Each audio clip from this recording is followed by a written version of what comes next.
Thank you again. It's my pleasure to be here this morning. Just to give you a quick sense of who I am before I start the presentation. Spent about 6 years working at Oracle.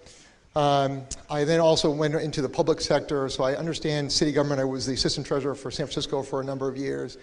I've also been a college instructor at Golden Gate University, so I've been in your shoes, and people from the industry have been in your shoes as well, and have been at Year Up, not Europe, but Year Up for the last 6 years. And really, just in a nutshell, what we are is we are a nonprofit organization that works with 18 to 24-year-olds, same population that you work with on a day-to-day basis. We target low-income individuals who have a high school diploma or a GED. They go through 6 months of intensive training, both hard and soft skills, so it's great to hear John talk about the importance of soft skills. Then they do an internship with one of the leading companies in the country, and then they go get jobs, is really what we're all about. So I'm here, hopefully, and I'm thinking about Robert Half is one of our great partners, and John talked about GER. My goal, I think, this morning is to provoke some thought and some discussion. And my role in that is to hopefully facilitate that, to offer some perspectives, a challenge that I think that we can engage in together. And then the result of that, hopefully we'll hear that at the happy hour of how we did on that front. So, as we heard from Robert Half, and I think it's probably no surprise to anybody in this room, no matter what perspective you come from, that the war for talent is real. John talked about the 3% unemployment in the tech sector. The numbers in terms of CIOs who are looking for professionals in the tech sector, it's real. We all see that, and we know that to be the case. There are a lot of different ways to think about that number and to think about what that problem, what the war for talent looks like. One that drives our work and kind of makes me motivated and sometimes angry, to be quite honest with you, is you think about right now, and Jeff Weiner, the CEO of LinkedIn, talks about this, is looking at the numbers of jobs that are open right now in the country. 3.8 million, and this is obviously a number that shifts around quite a bit, 3.8 million open jobs right now. We have more than 11 million people looking for work. How can that be? Why is it that that exists in our country? Why can't we solve that problem? I think those numbers really point to, I think, a fundamental breakdown in the labor market that exists. And John talked about this, and certainly at Europe we partner with Robert Half. We're in 12 cities across the country, and we have a great partnership with Robert Half here locally, is that there's a mismatch in skills. That you talk to companies, to a person they will talk about looking for the skill set, and Beth asked that question about how do you stay on top of rapidly moving technology. Companies are struggling to find talent, but people are also having a hard time accumulating the skills that companies say they're looking for. And the hypothesis that I have in thinking about this is, I would make the argument, having spent some time at Oracle and also in a government setting, is that technology is just moving so quickly. The half-life of technology is getting shorter and shorter and shorter and shorter.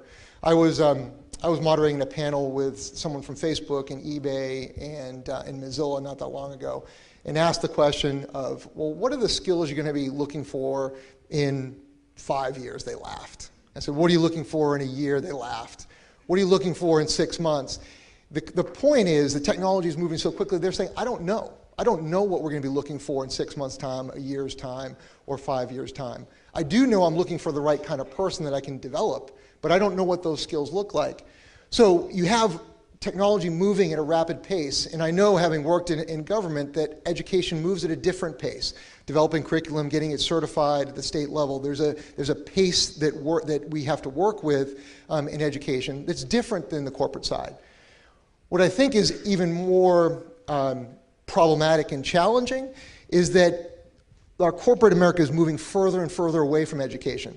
So I've spent a long time in the Valley, so I apologize for using that perspective, but it wasn't that long ago where companies would invest in training because they had the idea and the promise that someone would stay for 15, 20, 25 years at an organization.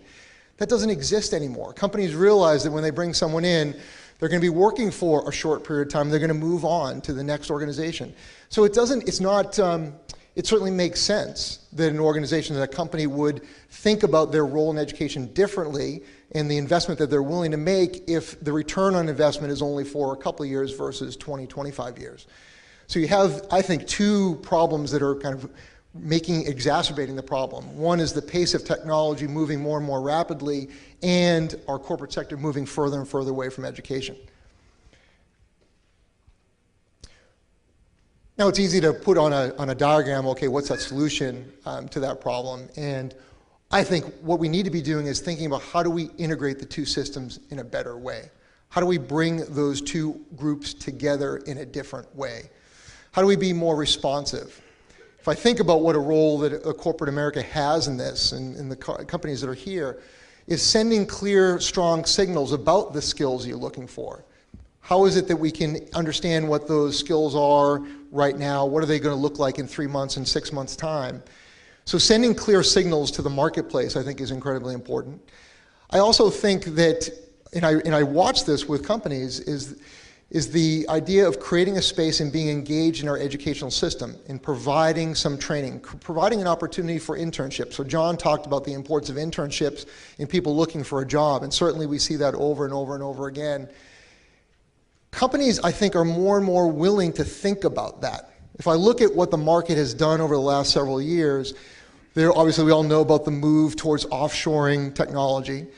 I think that, and I would imagine Robert Half would back this up, is the conversations we have with CIOs at this point is, that delta, that margin isn't as great as it used to be. And there are some issues in terms of management across time zones, and it's less efficient than people thought it would be, and that margin is getting thinner and thinner and thinner. So companies are now thinking about how do we onshore, nearshore, how do we get involved in finding sources of talent? So I think there is an appetite in corporate America to think about how to get engaged in that. But I think there's a deal to be struck. If companies are going to be doing that, where they're going to be sending clear signals, they're going to be engaging in education. Certainly we see that at Year Up, where a company like a Salesforce will help us do a boot camp for our students before they go to internship, or a group like Taos Consulting that will do a LAMP Stack elective course for our students. There's an appetite for people to get engaged, to grow talent.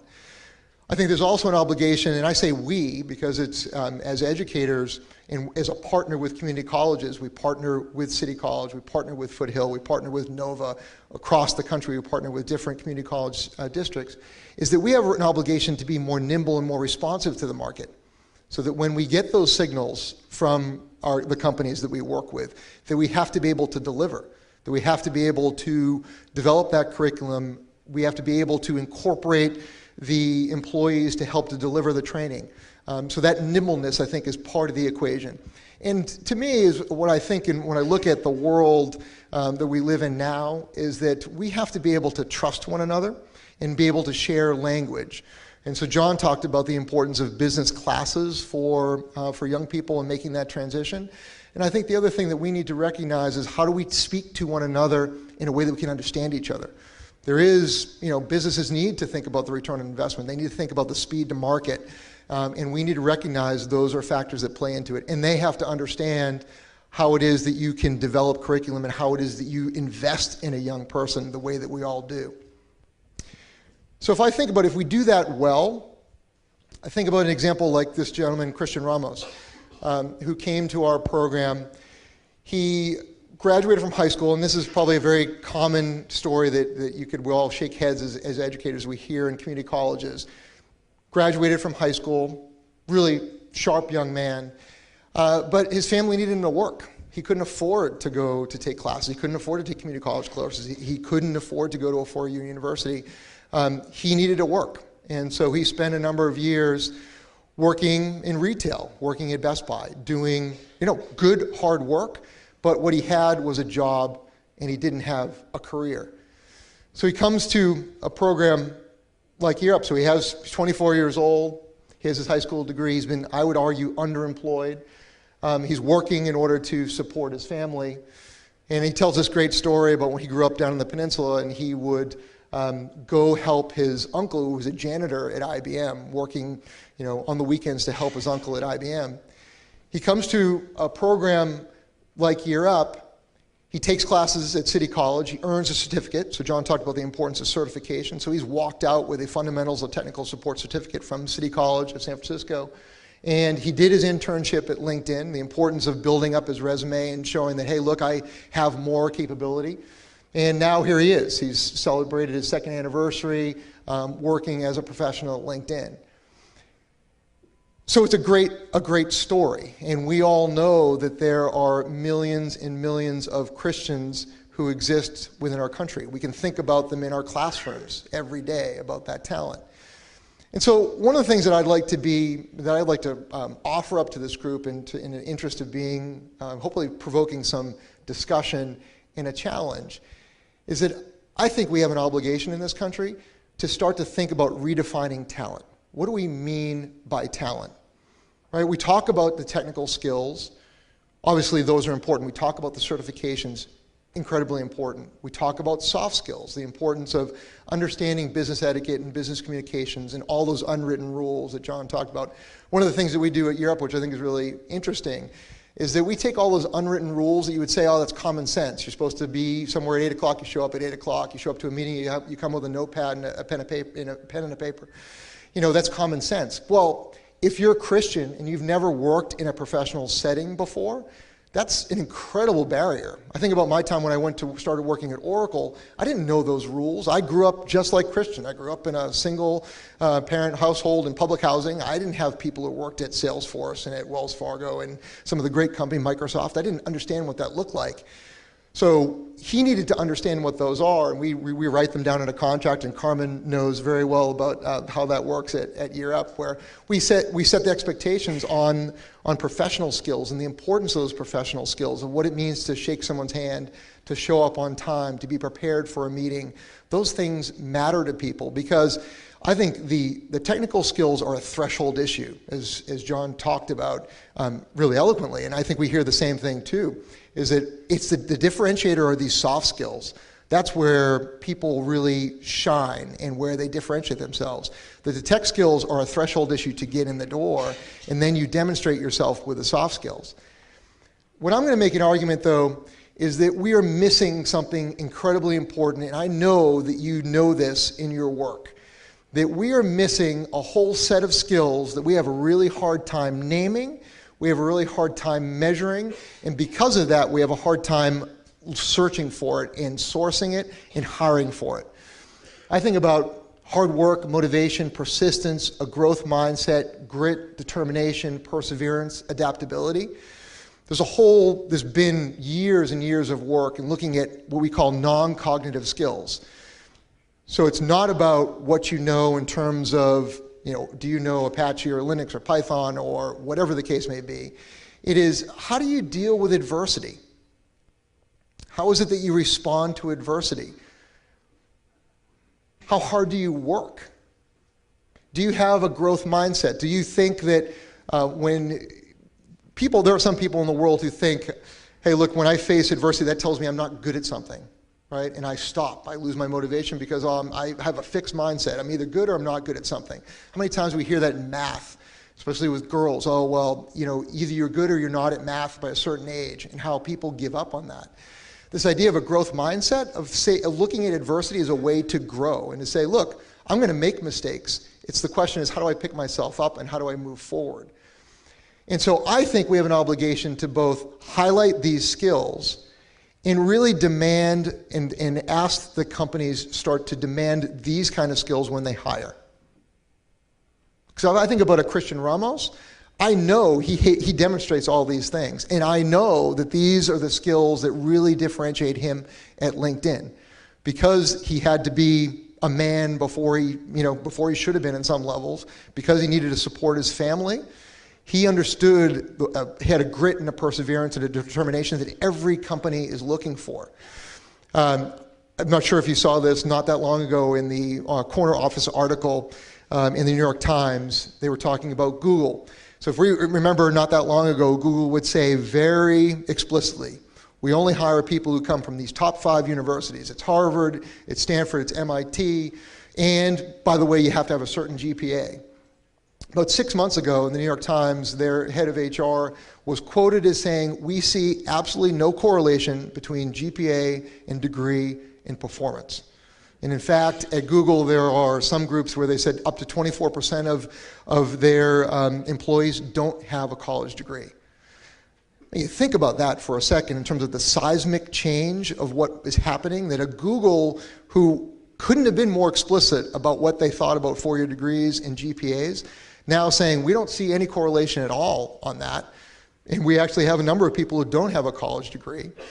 And I think what they're saying implicitly is this move towards these non-cognitive skills that we know that our young adults have in abundance. And what I would argue is that we have, as a country, if we're going to be thinking about this talent gap that exists, if we think about, I think it was 4.2 million tech jobs by 2020. I've got a next slide coming up here. We're looking at middle skills jobs of 14 million people as a gap coming up. That we're not going to be able to solve the problem by going offshore. I think companies realize that. We're going to have to figure out how is it that we engage the talent that exists within our communities right now. And it means we're going to need to expand what the definition of talent looks like to include skills like this.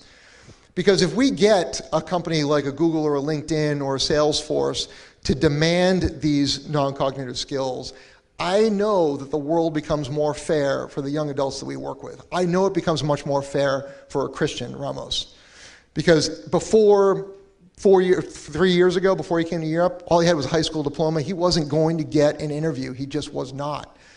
But if we can recognize that those skills exist and that we can create an opportunity to provide him with technical skills, then all of a sudden the talent gap, I think, starts to disappear. And the world changes in a way that I think is incredibly hopeful to my mind. You know, we talk about disconnected young adults who are underemployed, unemployed, and out of the educational system. And these numbers are shifting and probably an undercount, but we look at 6 million young adults who are disconnected from the economic mainstream. And as I was talking about, the projection is a 14 million person labor gap in middle skills in the next 10, 20 years. So how is it that how can we solve this? You know, I talked a little bit about how does corporate America come together with the educational system and workforce development providers. I talked a little bit about how is it that we can start to recognize and demand these non-cognitive skills that we know exist within our communities. And I think there's this room for partnership in a really profound and different way. Because I think the factors that we look at in terms of the demand in the war for talent, the need for us to think about how do we cultivate and grow our own talent in different ways, sets us up perfectly for collaboration across the board. Certainly, you know, we have a niche in this market. We are focused in IT, and there are dozens of great workforce development providers here in the city and across the country that need to be engaged here. So I only put us there because I'm up here. But there are hundreds of throughout the country who we should be thinking about how do we engage a workforce development provider like Europe with corporate America and with our community college system. And how do we recognize what each of our respective strengths are in that equation? And what I would say is my experience working with City and with Foothill and Miami-Dade and other community colleges is that we have a unique opportunity where we are and where we sit of having discussions with the C-level executives at some of the best companies in the world. And so we have a pipeline and we have a channel to get information about what companies are looking for, and we have a way to translate that. I look at what we can do with a city college and taking that information and then helping to develop a nimble curriculum and to give a certification that's marketable and then put people on a road towards education, because as John mentioned, you can't have too much education. So I'm not going to sit here and say that people shouldn't be pursuing a four-year degree if they want to do that. I would make the argument that in our country, far too many choices are made for young people, and we need to be able to give them the choice to make their own decisions in their lives. Right? So if someone wants to go work for 40 years and that's what they want to go do, that's a noble and good thing, and they should be able to do that. If they want to get their certification and get their 2-year degree, they should go do that. If they want to go get their 4-year degree and master's, they should do that because it's their choice to do that. And I would make the argument that the importance and the way to do that is you create economic independence and you attach people to the labor market as quickly as possible. That's what our country needs us to do.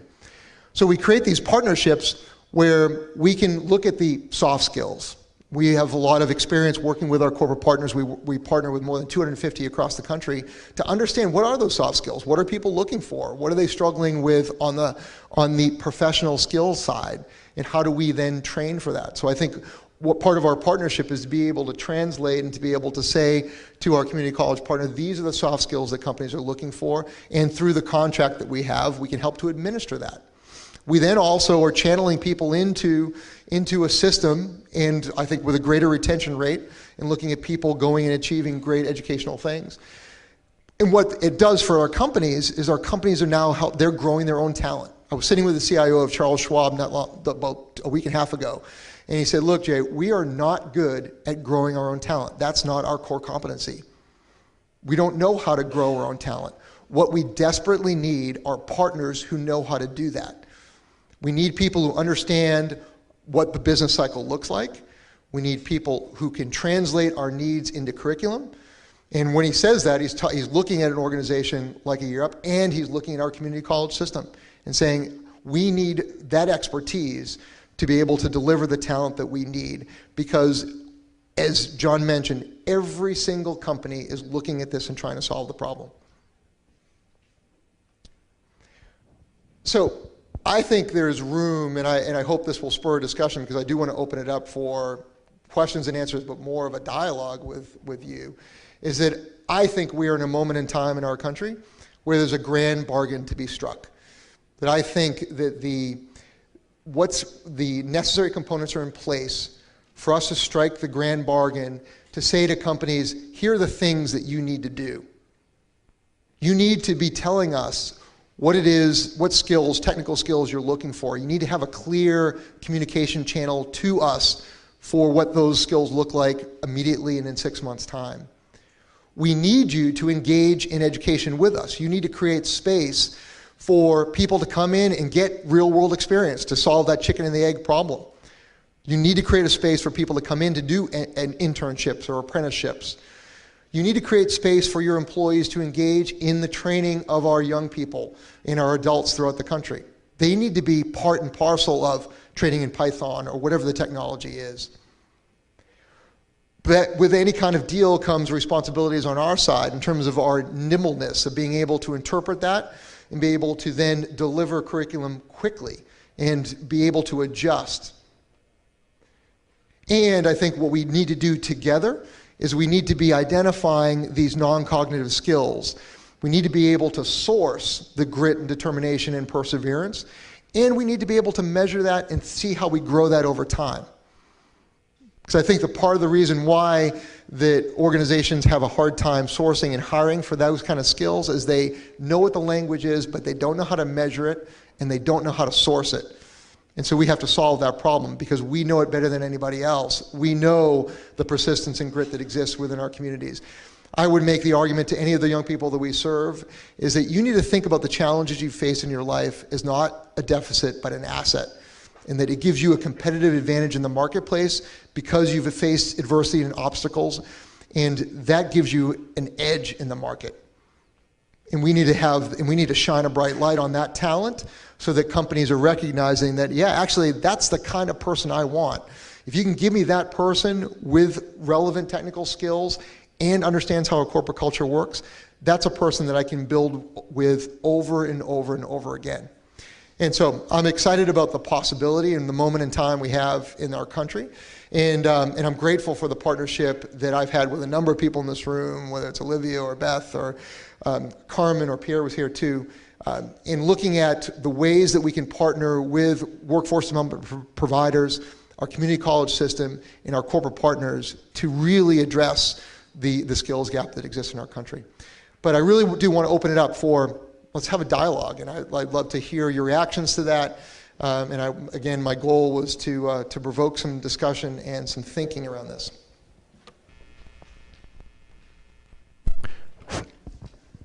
Test. Thanks, Jay. I love that slide with the community-based organization, corporate and community college, and would really like to encourage all of our community college attendees to build community-based organization partnerships. San Francisco is the fastest growing tech economy in the country, A year ago, there was an article in the paper, 1 in 4 non-government desktop jobs are tech.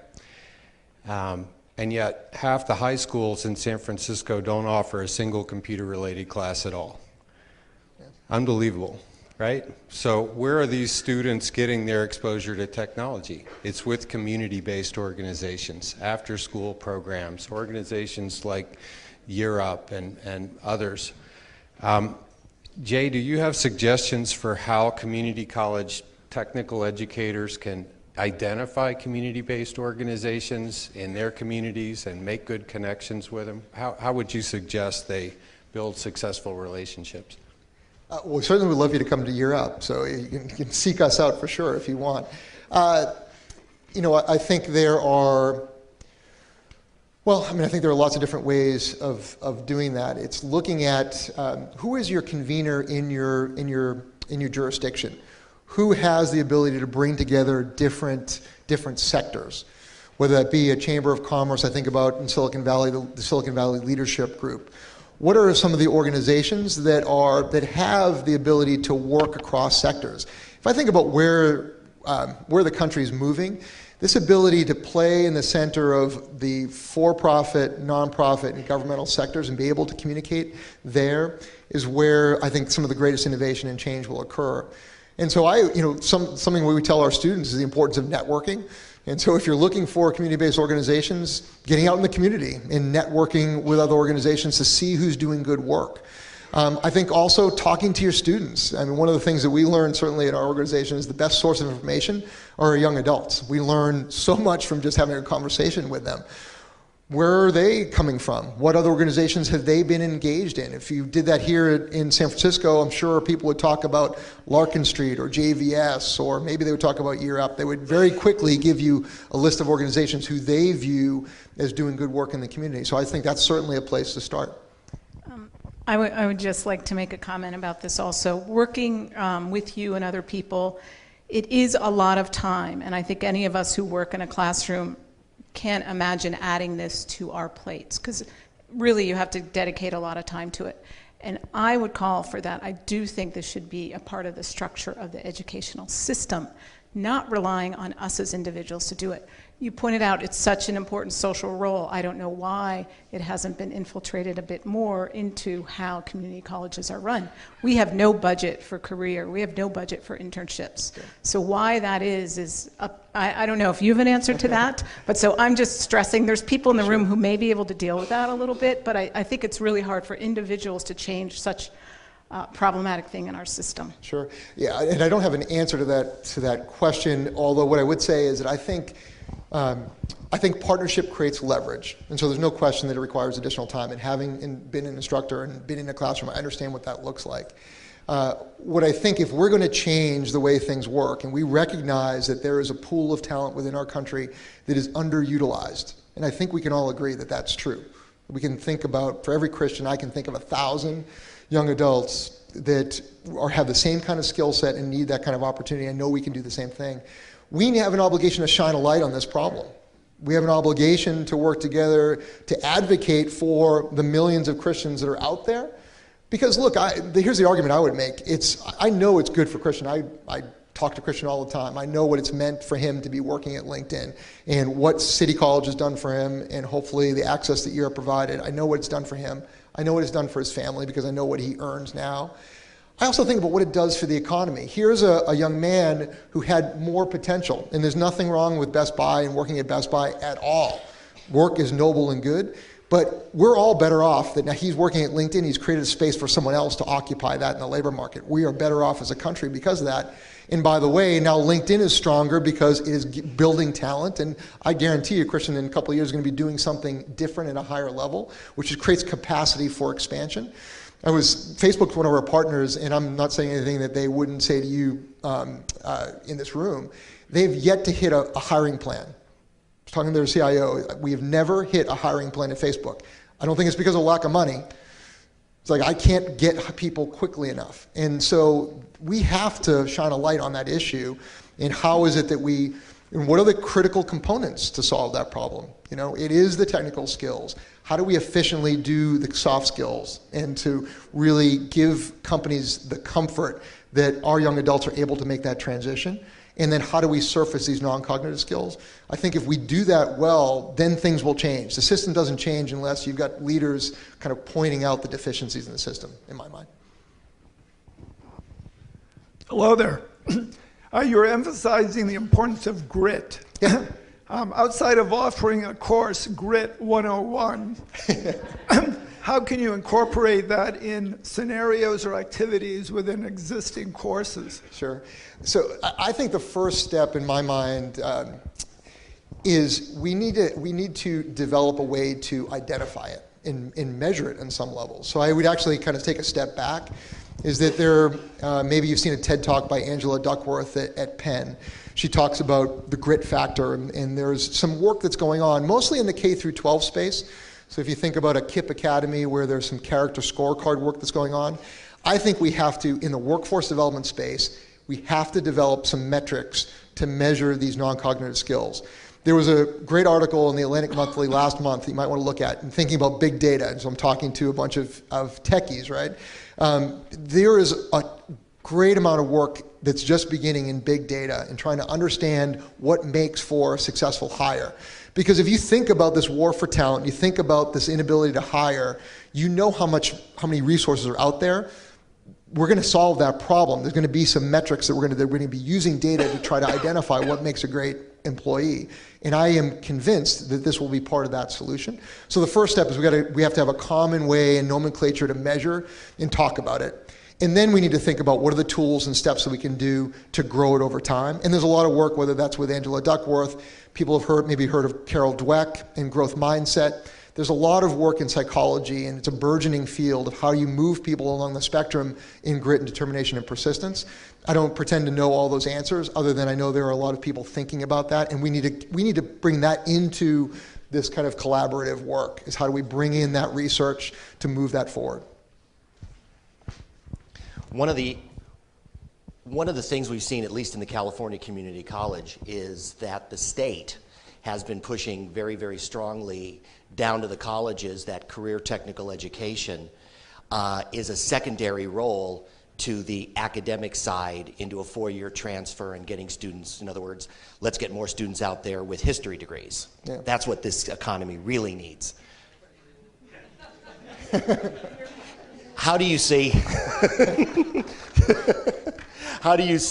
a Year Up and other organizations like yourself becoming an advocate, going to the state and saying, well, wait a minute, we have these unfulfilled jobs that don't necessarily, number one, do not require baccalaureate degrees, and if they do require, and if a baccalaureate is preferable, but we still need career technical educational classes, and therefore the funding to go along with it. Mm-hmm. Mm-hmm. Yeah, no, so I hope that we can play a small part in that, and I wish that there were a big role in that. I think the way that we can do that is it's through, so I spend a lot of time in politics, and I understand kind of the way power dynamics work. If you have 250 companies, if you have a Facebook and a LinkedIn and an eBay and a Wells Fargo saying, we need something here, that matters to policymakers. And so I think one of the roles that we can play as a convener and an aggregator of that information, and be able to transmit that to, whether that be Sacramento or other state capitals throughout the country, is to be able to take what the corporate demand is and translate that, and then to advocate for all of us in terms of the importance of being able to get people career ready. We talk about you're putting a risk chip out on the table, and one that I would offer to you here is that I think we've created this false dichotomy between education and workforce development. And so that we think about them as different entities, and it's not, right? We're educating people so that they can be great individuals and so they can work, because people need careers. People need to earn a living to survive. And so I think there's a lot of work to be done to kind of breaking down those barriers to say, right now, if you look at our systems across the country, there's workforce development and education, and they're separate and they don't necessarily communicate with one another.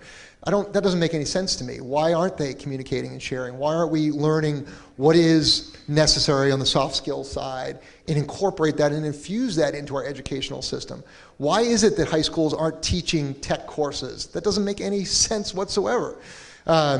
So we do need to respond to the market. We do need to understand that. And there's nothing I think that's good and noble to get people prepared to earn a living. There's no greater respect that anyone can have than to earn a living. So.